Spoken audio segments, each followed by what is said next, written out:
Hello everybody and welcome to Sin City Living. My name is Jason. I'll be bringing you today's episode. Now I've been trying to get away from doing the intros, but I haven't had a whole lot of success with that. So I'm going to have to go back into doing that again, but I'm going to try and keep this as short as I possibly can. I apologize for how infrequently we've been posting videos the last few weeks. Been working a whole bunch of extra shifts, and then I went in and had eye surgery, so I've been recovering from that and still am. But hopefully within the next couple of weeks, we're going to get back to our usual routine of having a decent number of videos coming out for you guys, especially all those exclusive videos for our patrons. We're really trying to focus on giving you guys some awesome content. So for anybody that is interested in that, just go ahead and check the description of the video down below. And I've had quite a few questions, even though we've had this system in place for a little while, quite a few questions on how you can, how our fans can tip us or show appreciation to us, and you can buy us a cup of coffee. We set up a quote-unquote tip jar for that. Again, just check the description of the video down below if you're curious about that. Otherwise, hope you guys are enjoying things. Please email us with anything, strategies you would like to see, questions you may have, videos you would like to see. If you would like to see us do the true crime stuff again, or just the mob stories on Vegas, or the history of Vegas, or restaurants, anything you might like to see from us, please shoot me an email, sincityliving@gmail.com. We love shooting this stuff for you guys. Otherwise, we're going to jump right into today's video. Alright, so for today's video, we're going to talk about dealing and how to become a better dealer and some of the core skills. Now, there are dozens and dozens and dozens of skills within craps. The sad reality is that most people that go to dealing school to learn how to deal craps will never be craps dealers. Some may be people that deal craps, but not necessarily craps dealers. Any given casino, aside from a Tier 4 casino or a Tier 3 casino, and even the Tier 3s can be a little bit of an can have some weaker dealers. Aside from the Tier 4 casinos, any given casino is going to have dealers that are in their dice pit or on a dice crew that are not considered great or even good dice dealers. When you have Tier 1 or Tier 2 casinos, I'd say the majority of the dealers don't qualify as dice dealers. And quite a few end up sort of dropping out of the mix and ending up on blackjack, roulette, carnival games, Bach. They end up finding their niche in other areas just because dice is not for them. Now, a lot of it comes down to mindset. Practice. If you're not practicing, that's on you. You're not going to become a great dealer, especially in your first couple of years. By the way, guys, for our patrons, I have a pretty cool little real player, real strategy that I came across the other day that we filmed that we're going to be putting up there. So I hope you guys find that interesting. If you're interested, you know where to look to see the link. So practice. And what I mean by that practice is on your most basic core skills. If I have a dealer that comes to the pit that has been out of dealing school for anywhere between 6 months or longer, upwards of 2-3 years, or even longer, and let me move these out a little bit. When they go to pick from their stacks, they need to pick $21 payout. They do this, and look, they have already dropped down to this guy's a lump or this girl's a lump. Just plain and simple. They don't know how to pick, which is something you learn the very first day of dealing school, and then practice it through weeks to months of dealing school, and are expected to practice at home, and then of course do it on your games while you're dealing. If they are 6 months or more dealing and still cannot pick, they are a lump that does not care about being a good dealer or being a dealer at all, at least for craps. And they're likely not going to last very long. Same thing if a dealer cannot drop cut. If I see them doing this, what we call the peel off, to set players up on their across bets or their inside bets or whatever, then that dealer will be, I will say this, that dealer will be mocked, not to their face, but will be mocked amongst other dealers, very, very, very much so, and will never be considered a good dice dealer, ever. Being able to drop cut is one of the most fundamental skills for craps. Also something taught at the very, very beginning of dice class and expect it to be practiced over and over and over and over and over again. So, how can you get better at those? I will show you. I'll show you a couple of drills on it. One final thing that is a very core skill is every dice dealer should be able to read stacks of 5 checks or less. We should be able to just look at it and know what the denomination is. Even if it's a rainbow, it doesn't matter. You shouldn't have to touch every bet. And I see dealers that do that all the time with odds. You know, they'll if you can't read 5 checks or less, you don't belong in the dice pit, period. If you have not been able to train your eyes for that, you absolutely do not belong in the dice pit. It's just slowing the game down. Now, how can you improve these core skills? So let's look at the picking one first.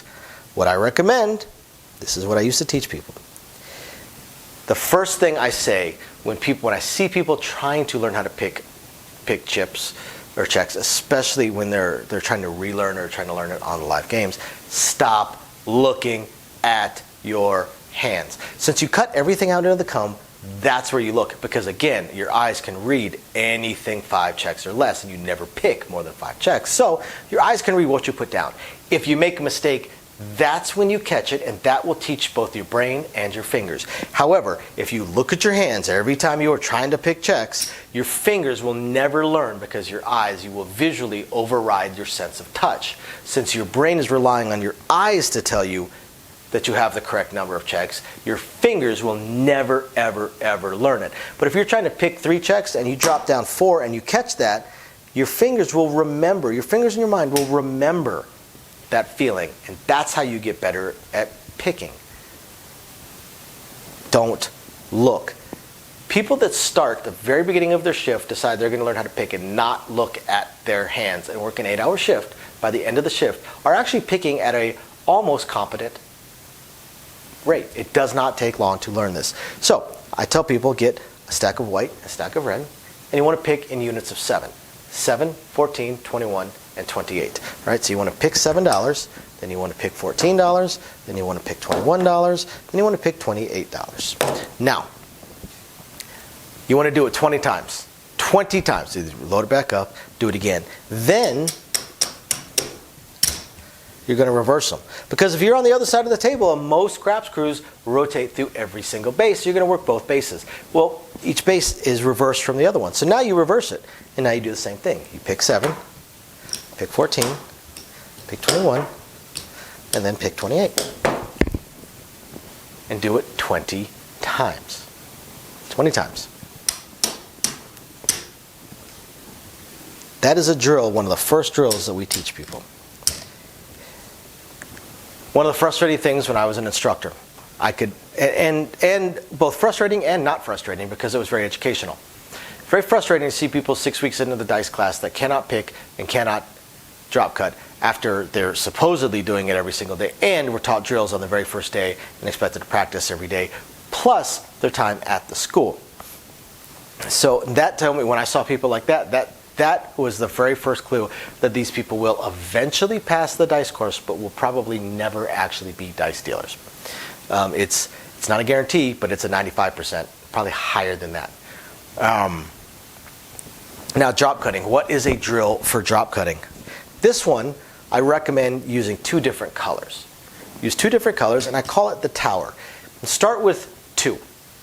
2 is the most. 2 and 3 are the most common ones. 2 is the most common one, but 3, 4 is generally the most difficult. 5 is absolutely the most difficult. 4 would be the second most difficult. But start with 2, and I always say build a tower.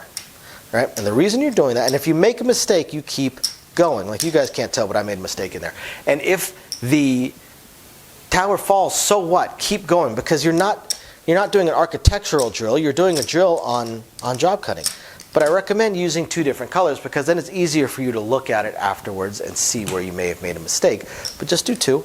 Build yourself your little tower. This teaches you 2 things. It teaches you both how to drop cut. I made a mistake there already. It teaches you how to drop cut, and teaches you how to do what I call walking the chips back down your hands. Because as you're drop cutting, you need to be able to walk them down your hands. Now,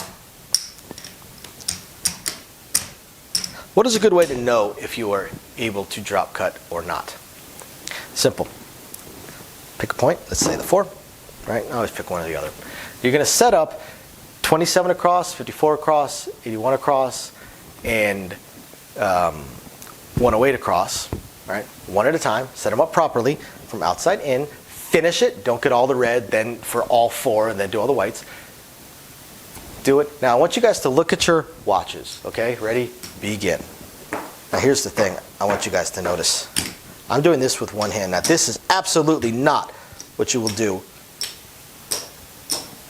when you're doing this drill. You will absolutely do this with 2 hands. Okay? But I'm doing this as an example.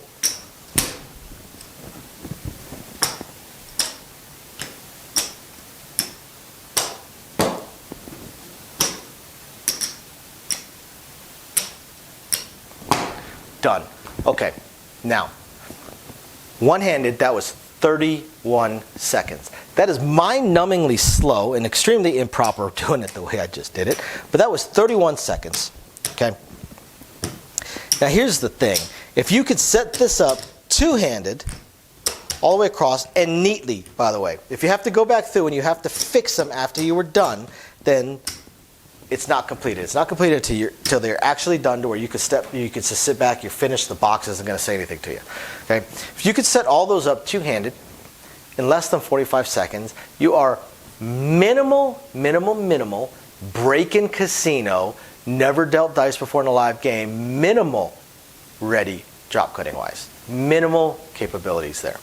That is absolute bare minimum. Keep in mind, I did that in 31 seconds with one hand. 45 seconds, minimal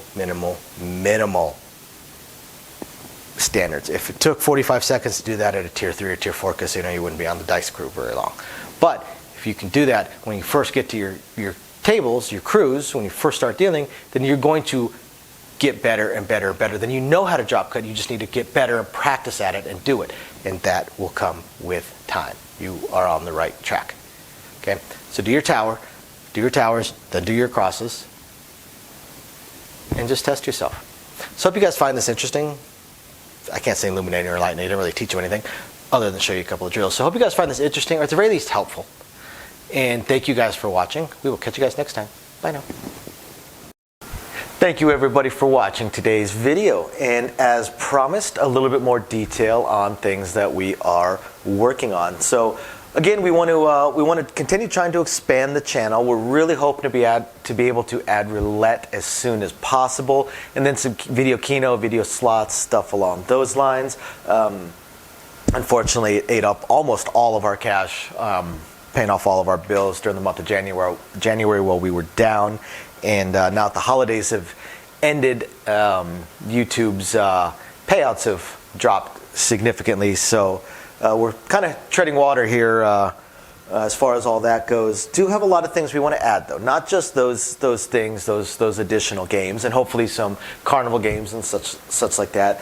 But the live streams. The biggest problem right now with the live streams is with 3 jobs combined between the 2 of us, 4 if I include the 20 to 30 hours a week I'm putting into the YouTube channel.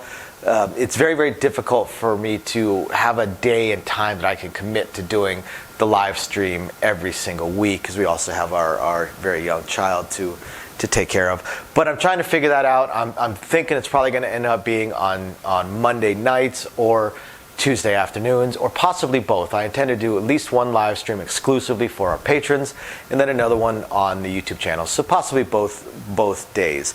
We also have a few other things that we really want to attempt to move forward on. I'm just running into either time or skill set issues. I do want to eventually have a website going for us. I did used to program websites over a decade ago. A lot of things have changed, and I just don't have that time. And not a whole lot of knowledge on the current state of building websites, hosting, what sites can host, and how to build up, the e-commerce stuff. So if anybody has any skill sets along those lines and would like to answer some questions or just help us out, shoot us an email, sincitylivingLV@gmail.com. Also, I really hope to be able to start adding some exclusive stuff from Sin City Living, logoed shirts, hats. I'm looking to get custom dice made, even custom layouts made, although those would be pretty expensive. But I know zero about e-commerce and drop shipping and anything along those lines. So if you have any skill or knowledge in that area, please email me. I would love to ask you some questions and see if you can answer a few to help me figure out how to get that going.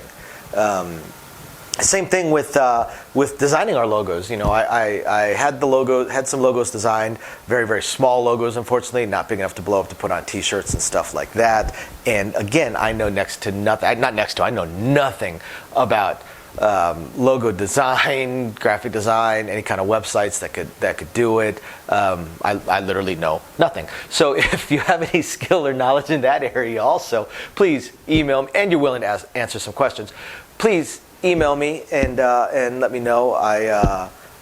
I'll admit I don't even know where to start as far as asking some questions, but I'm sure I'll ask a few and that'll trigger a few more, so on and so forth.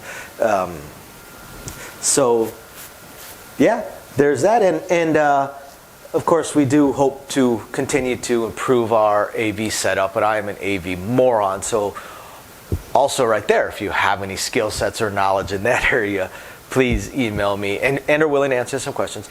Please email me and let me know. We would love to help.